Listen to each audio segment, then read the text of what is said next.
Mga artistang nakarelasyon ni Shaina Magdayaw. Number 1. John Lloyd Cruz. Inamin niya noong 2010 na sila na ni Shaina.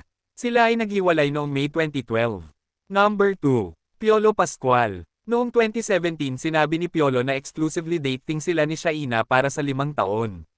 Subalit, si Shaina ay nagsabing sila ay just friends lamang sa iba nilang panayam. Number 3. John Prats. Binanggit sa ilang pinagsamaang tala na romantically involved sila kay Shaina mula 2008 hanggang 2012. Number 4. Dieter Ocampo. Nagkaroon ng ugnayan pero walang kinumpirmang relasyon, trabaho lamang umano.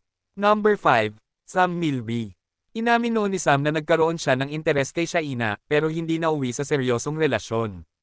Number 6. Raver Cruz. Ayon sa mga lumang ulat, nililigawan daw ni Raver si Shaina noon, ngunit sinabi ni Shaina na gusto muna niyang mag-focus sa career at hindi pa handa sa relasyon.